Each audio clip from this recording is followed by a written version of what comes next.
Hi guys, welcome to my channel. In this channel, we provide the in-depth knowledge of different programming languages like C, C++, Java, Python, which differentiate you with others. In our series of C programming language, today we are going to discuss something known as pointer notation, or you can say how we can access array elements using pointer notation. In our previous lecture, we have already discussed how we can access array elements using subscript notation. Today we are going to discuss how we can access array elements using pointer notation. Before learning pointer notation, first we will recap the things that we have already discussed in the previous lectures. So let's start. Try to concentrate very carefully.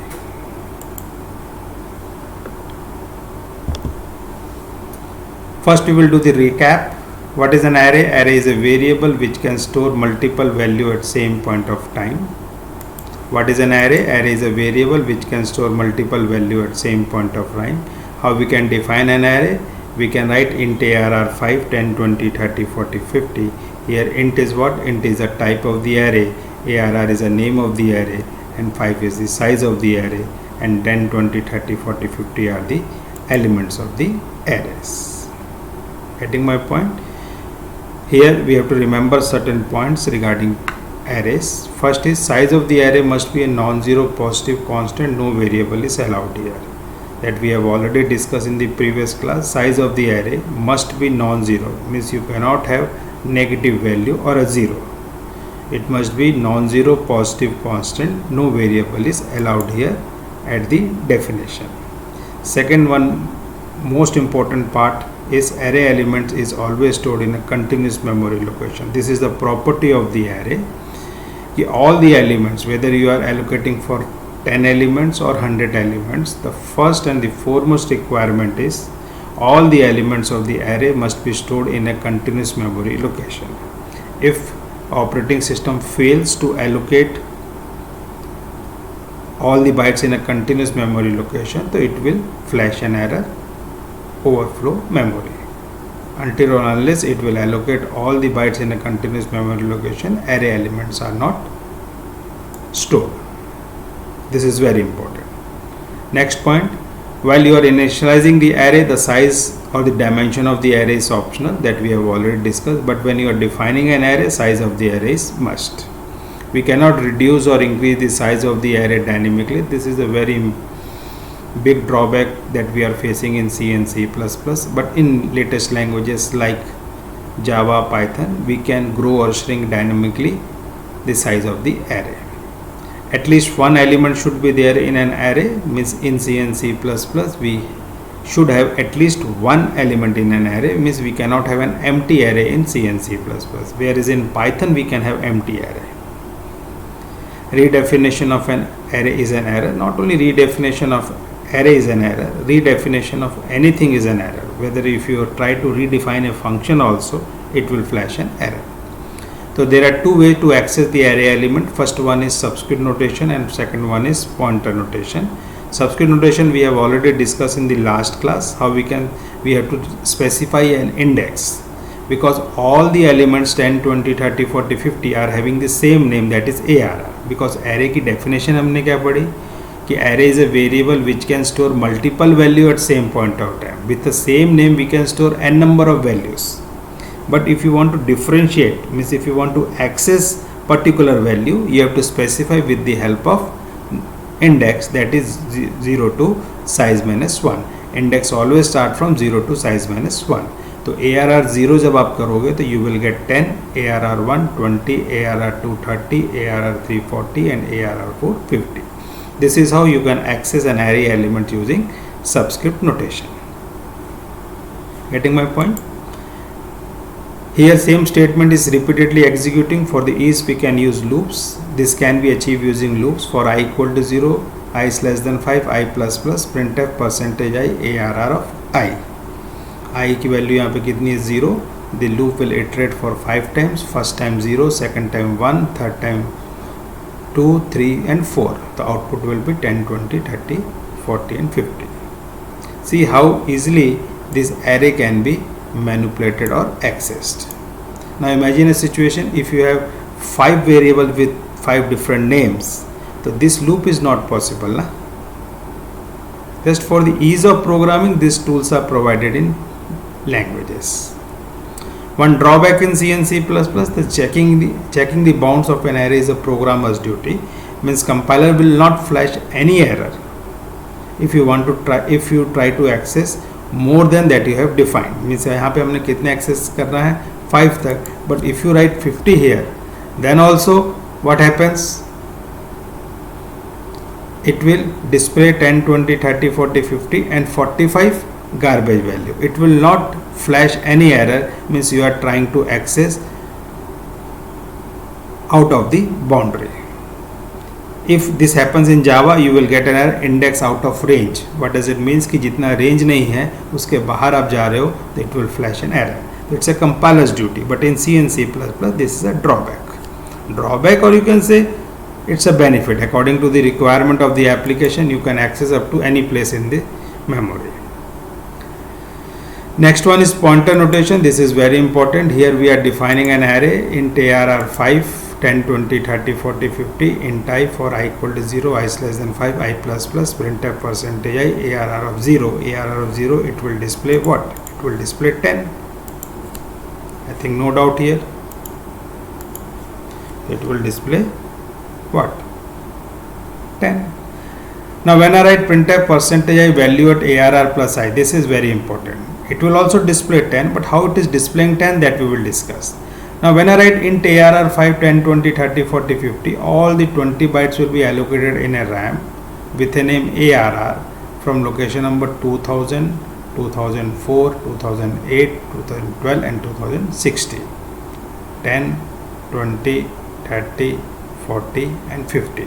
Why? Because arr is an array, और array की property क्या है कि all the elements should be stored in a continuous memory location. So from 2000 to 2019, 20 bytes will be stored in a continuous memory location where 10, 20, 30, 40 will be stored. Got it? Now 2-3 points you have to remember very carefully. We have already done pointer arithmetic operation that can be performed on pointers. If you have not gone through that lecture, go and watch it out कि how these pointers are incremented or decremented. But we have discussed in that class कि increment depend upon the type of the pointer. Means जो array का जो pointer का type होगा, जैसे अगर integer pointer होगा तो it will increment 4 bytes. अगर वो float pointer होगा तो it will increment 4 bytes. अगर वो character pointer होगा तो it will increment 1 byte. और अगर वो double pointer होगा तो it will increment 8 bytes. क्योंकि we have already discussed कि increment and decrement upon the increment and decrement of a pointer depend upon the type of the pointer. Means whenever a pointer is incremented, it always points to the next location of its type. It always points to the next location of its type. Now when I write arr, if I try to display arr, what I will get? I will get 2000. By seeing this 2000, what we can say? कि name of the array, nothing special about integer, nothing special about character, nothing special about double, nothing is special about one dimension array, 2 dimension array or multi-dimension array.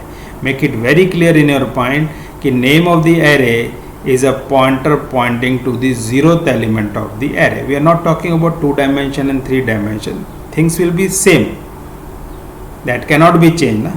Because all are what? Array. तो जो 1 dimension array के साथ होगा वो 2 dimension, 3 dimension और multi dimension के साथ भी होगा. तो see it very carefully. Name of the array gives what? It gives 2000. What does it means? कि name of the array gives the base address of the 0th element of the array.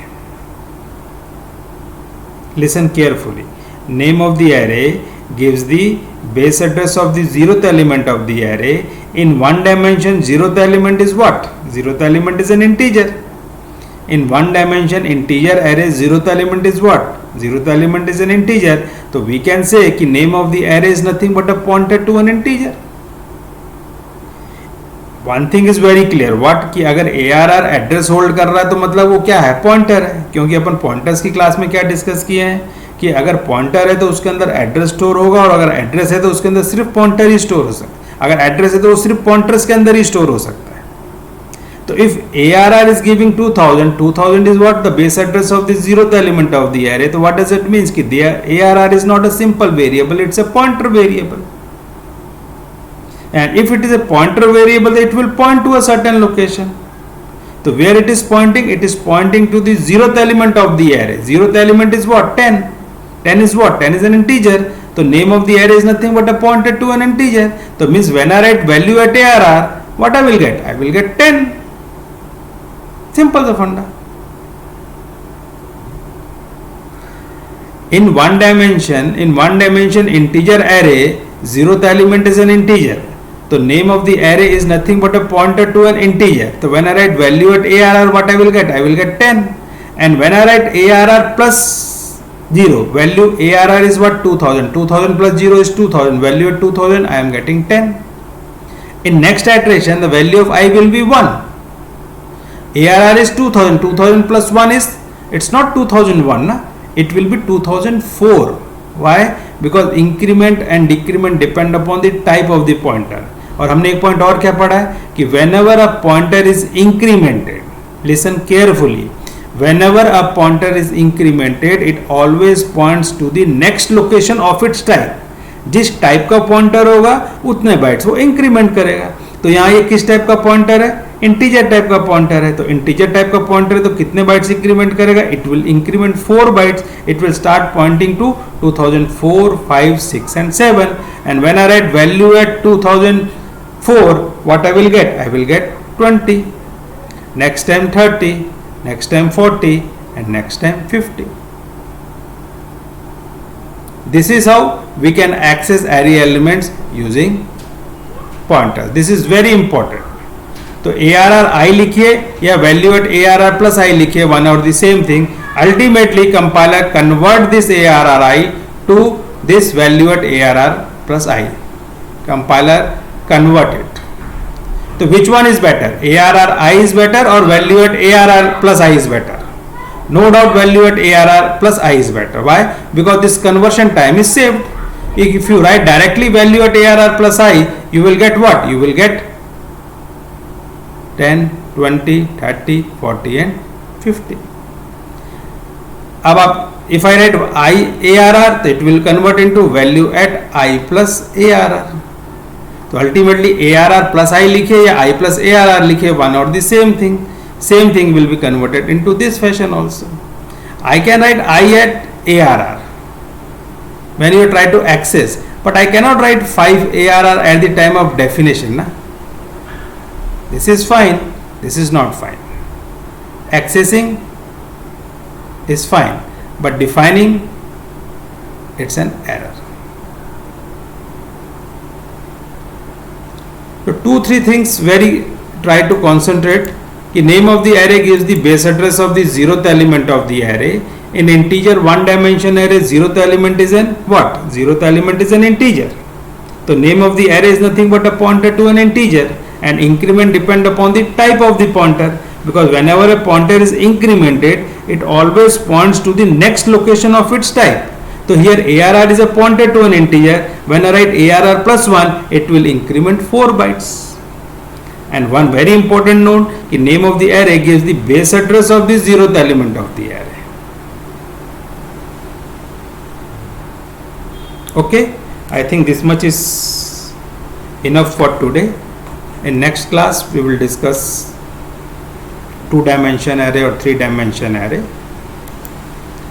If you are having any doubt, you can ask me in the comment. I will try to reply in 24 hours. With this, we will stop here. Thank you very much. Have a nice day. If you like the content of this channel, please like, share and subscribe as much you can. It will motivate us. Thank you very much.